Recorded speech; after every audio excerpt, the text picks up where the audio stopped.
राम राम दोस्तों और मेरी माताएं बहनें, आशा है कि आपके ऊपर बाबा नीम करोली जी का अपार कृपा होगी। प्रभु श्री राम जी, हनुमान जी और सभी देवी देवताओं का आह्वान कर लिया है।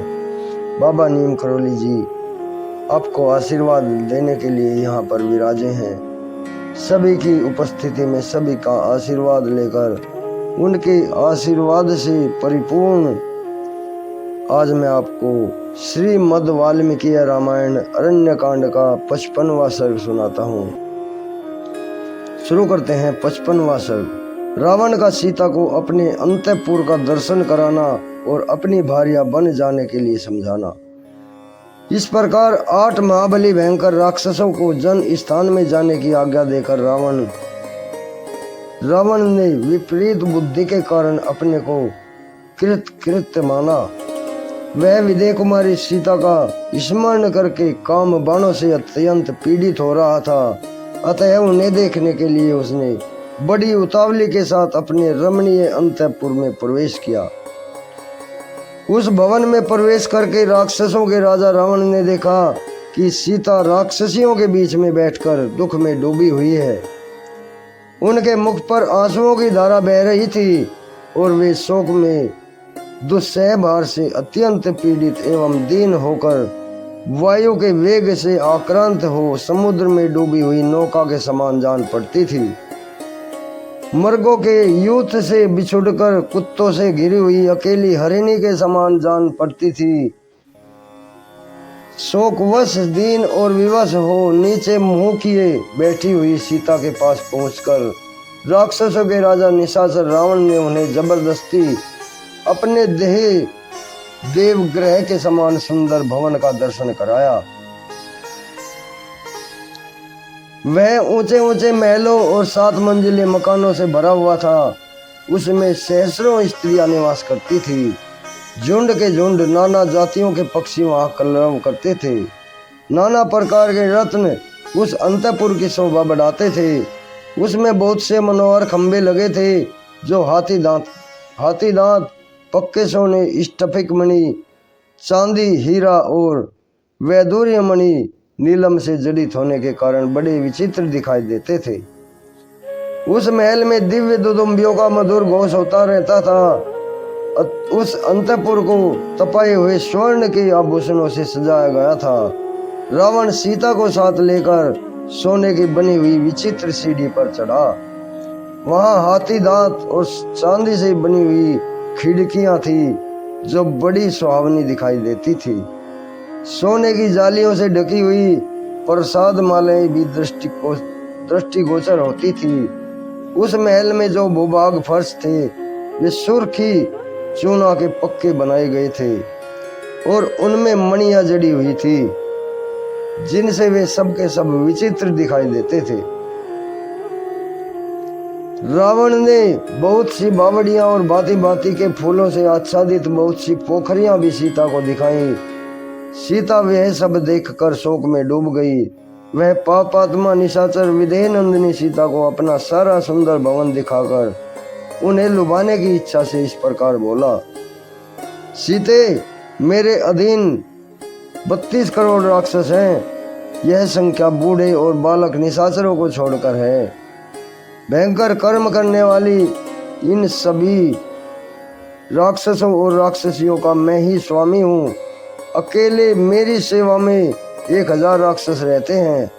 विशालोचने, मेरा यह सारा राज्य और मेरा जीवन तुम पर ही अवलंबित है अथवा तुम्हारे चरणों में समर्पित है। तुम मुझे प्राणों से भी अधिक प्रिय हो। सीते, मेरा अंतःपुर मेरी बहुत सी सुंदरी भार्याओं से भरा हुआ है। तुम उन सब की स्वामिनी बनकर रहो प्रिय, मेरी भार्या बन जाओ। मेरे इस हितकर वचन को मान लो, इसे पसंद करो। इससे विपरीत विचार को मन में लाने से तुम्हें क्या लाभ होगा? मुझे स्वीकार करो। मैं पीड़ित हूँ, मुझ पर कृपा करो, मुझ पर दया करो। समुद्र से घिरी हुई इस लंका के राज्य का विस्तार 100 योजन है। इंद्र सहित संपूर्ण देवताओं और असुर मिलकर भी इसे ध्वस्त नहीं कर सकते। देवताओं, यक्षों, गंधर्वों और ऋषियों में भी किसी को ऐसा नहीं देखता मैं जो पराक्रम में मेरी समानता कर सके। राम तो राज्य से भ्रष्ट, दीन तपस्वी और पैदल चलने वाले मनुष्य होने के कारण अल्प तेज वाले हैं। उन्हें लेकर क्या करोगी? सीते, मुझे ही अपनाओ, मैं तुम्हारे योग्य पति हूँ। भीरू, जवानी सदा रहने वाली नहीं है, अतः यहाँ रहकर मेरे साथ रमन करो। वरान ने, सीते, अब तुम राम के दर्शन का विचार छोड़ दो। इस राम में इतनी शक्ति कहाँ है कि यहाँ तक आने का मनोरथ भी कर सके। आकाश में महान वेग से बहने वाली वायु को रस्सियों से नहीं बांधा जा सकता, अथवा प्रज्वलित अग्नि को निर्मल ज्वालाओं को हाथों से नहीं पकड़ा जा सकता। शोभने, मैं तीनों लोकों में किसी ऐसे वीर को नहीं देखता जो मेरी भुजाओं से सुरक्षित तुमको पराक्रम करके यहाँ से ले जा सके। लंका के इस विशाल राज्य का तुम ही पालन करो। मुझ जैसे राक्षस, देवता तथा संपूर्ण चराचर जगत तुम्हारी सेवा में बनकर रहेंगे। स्नान के जल से आर्द्र अथवा लंका के राज्य पर अपने अभिषेक कराकर उसके जल से आर्द्र होकर संतुष्ट हो अपने आप को क्रीड़ा विनोद में लगाओ। तुम्हारा पहले का जो दुष्कर्म था वह वनवास का कष्ट देकर समाप्त हो गया है। अब जो तुम्हारा पुण्य कर्म शेष है उसका यहाँ फल भोगो। मिथिलेश कुमारी, तुम मेरे साथ यहाँ रहकर सब प्रकार के पुष्पाहार, दिव्य गंध और श्रेष्ठ आभूषण आदि का सेवन करो। सुंदर कटी प्रदेश वाली सुंदरी, वह सूर्य के समान प्रकाशित होने वाला पुष्पक विमान मेरे भाई कुबेर का था। मैंने उसे बलपूर्वक जीता है। यह अत्यंत रमणीय, विशाल तथा मन के समान वेग से चलने वाला है। सीते, तुम उसके ऊपर मेरे साथ बैठकर सुख पूर्वक विहार करो। वरारोहे, तुम्हारा यह कमल के समान सुंदर, निर्मल और मनोहर दिखाई देने वाला मुख शोक से पीड़ित होने के कारण शोभा नहीं पा रहा है। जब रावण ऐसी बातें कहने लगा तब परम सुंदरी सीता देवी चंद्रमा के समान मनोहर अपने मुख को आंचल से ढककर धीरे धीरे आंसू बहाने लगी। सीता शोक से अस्वस्थ थी, चिंता में उसकी कांति नष्ट हो गई थी और वे भगवान राम का ध्यान करने लगी। उस अवस्था में उनसे वह वीर निशाचर रावण इस प्रकार बोला, सीते, अपने पति के त्याग और पर पुरुष के अंगीकार से जो धर्मलोप की आशंका होती है, उसके कारण तुम्हें जो लज्जा हो रही है वह नहीं होनी चाहिए। इस तरह की लाज व्यर्थ है।